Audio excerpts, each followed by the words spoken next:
अस्सलाम वालेकुम स्टूडेंट्स। आज हम डिस्कस करेंगे टेंसेस के अंदर हमारा तीसरा टेंस यानी कि प्रेजेंट परफेक्ट टेंस। अच्छा, प्रेजेंट परफेक्ट टेंस को हम इस्तेमाल क्यों करते हैं? प्रेजेंट परफेक्ट टेंस को हम इस्तेमाल करते हैं या ऐसा एक्शन जो हमने पास्ट में शुरू किया था, यानी कोई ऐसा काम जो हमने पास्ट में शुरू किया था और उसे मुकम्मल कर लिया, लेकिन उसका कनेक्शन जो है वो प्रेजेंट के साथ हो। यानी कोई काम हमने पास्ट में मुकम्मल किया था लेकिन उसके कुछ असरात या उसके इफ़ेक्ट्स जो हैं वो प्रेजेंट के अंदर मौजूद हों। ये कैसी बात है? इसको मैं एक सेंटेंस से आपको बताता हूँ। जैसे मैं कहता हूँ कि बारिश हो चुकी है। अब बारिश हो चुकी है, इसका क्या इफेक्ट होगा? जैसे मैं कहता हूँ बारिश हो चुकी है तो आप देखेंगे सड़कें वगैरह गीली हैं या रोड गीले हैं, तो आप इस चीज़ किससे क्या इंडिकेट करें कि ये उसका इफेक्ट बता रहा है। चले इसको और ईजी करते हैं। मैं कहता हूँ कि मैं वाइट बोर्ड पर लिख चुका हूँ। अच्छा, अब देखिए ये जो लिखा हुआ है ये मैंने पहले से लिखा हुआ है। ये मैंने जो लिखा था ये सारा ये मैंने पास्ट में लिखा था, लेकिन इसके इफ़ेक्ट या इसके असरात क्या हैं? अभी के मौजूद हैं, प्रेजेंट के साथ इसके असरात मौजूद हैं। तो मीन्स ऐसा काम जो हमने कोई पास्ट में शुरू किया था और पास्ट में ही हमने मुकम्मल कर दिए थे, लेकिन उसके असरात अभी भी बाकी हों, ऐसी चीज़ को बताने के लिए हम प्रेजेंट परफेक्ट टेंस का इस्तेमाल करते हैं। अच्छा, अब परफेक्ट का लफ्ज़ जहाँ भी आ जाए, परफेक्ट के टेंस हमारे पास जहाँ भी आ जाए वहाँ वर्ब की थर्ड फॉर्म आती है। परफेक्ट का लफ्ज़ आप कहीं भी देख लो, प्रेजेंट परफेक्ट का टेंस, तो वहाँ पर हमेशा वर्ब की थर्ड फॉर्म, जिसको पास्ट पार्टिसिपल फॉर्म भी कहते हैं, पास्ट पार्टिसिपल फॉर्म भी कहते हैं, हमेशा वो आएगी, पास्ट पार्टिसिपल, यानी कि वर्ब की थर्ड फॉर्म इस्तेमाल करते हैं। अच्छा, उर्दू में इसकी गाइस आइडेंटिफिकेशन क्या होती है? उर्दू में जो प्रेजेंट परफेक्ट के जुमले होते हैं ना, इनके आखिर में हमेशा चुका है, चुकी हैं, चुके हैं या फिर लिया है, ली हैं, इस तरीके के वर्ड्स आते हैं। जैसे मैं कहता हूँ कि मैं इम्तिहान पास कर चुका हूँ। मैं इम्तिहान पास कर चुका हूँ, क्या लफ्ज़ आ रहे हैं? चुका हूँ। या इस सेंटेंस को हम इस तरह भी कह सकते हैं कि मैंने इम्तिहान पास कर लिया है। इट मीन्स लिया है, अलिफ है आखिर में आ गया, तो मतलब चुका है, चुकी है, चुके हैं, या फिर हमारे पास कह सकते हैं अलिफ है, छोटी ये है, इस तरीके के वर्ड्स आ जाए तो हमारे पास प्रेजेंट परफेक्ट टेंस होगा। अच्छा, इसके अंदर अब दूसरी एक और चीज़ क्या होती है? हेल्पिंग वर्ब हमारे पास। इसके अंदर हेल्पिंग वर्ब हमारे पास होते हैं दो, हैज़ और हैव। हैज़ लगाते हैं हम थर्ड पर्सन सिंगुलर के साथ, यानी ही, शी, इट या singular name, he, she, it या सिंगुलर नेम के साथ हम लगाते हैं हैज़, और I, we, you, they plural name, उसके साथ लगाते हैं हम हैव। तो उम्मीद ये दोनों हैज़ और हैव, सिर्फ दो हेल्पिंग वर्ब इसमें होते हैं, तो वो तमाम हमारे पास ही, शी, इट सिंगुलर नेम के साथ हैज़ लगता है और प्लूरल नेम या आई, वी, यू, दे के साथ हमारे पास लगता है हैव। अब इसके ग्रामेटिकल स्ट्रक्चर की तरफ बढ़ते हैं और कुछ सेंटेंसेस बनाते हैं ताकि आपको मज़ीद क्लियर हो जाए ये चीज़।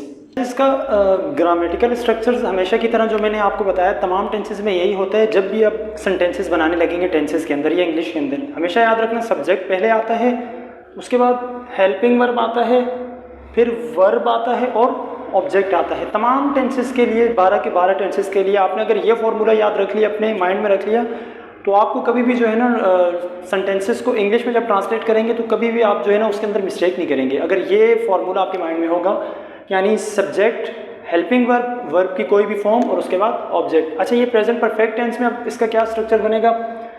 सबसे पहले आ जाएगा हमारे पास सब्जेक्ट, सब्जेक्ट के बाद हैज़ और हैव। हैज़ और हैव जो है वो हमारे प्रेजेंट परफेक्ट के हेल्पिंग वर्ब हैं, दो हेल्पिंग वर्ब हैं।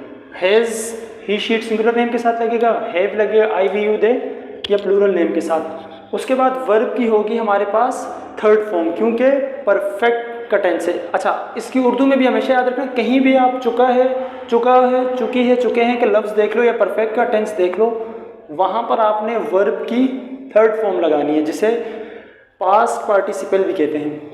उसके बाद ऑब्जेक्ट आ जाएगा। मैंने एक जुमला लिखा, मैंने इम्तिहान पास कर लिया है, मैंने इम्तिहान पास कर लिया है। मैंने आपको इसकी दो आइडेंटिफिकेशन बताई थी, एक बताई थी चुका है, चुकी है, चुके हैं, या फिर अलिफ है, छोटी ये है, बड़ी ये है।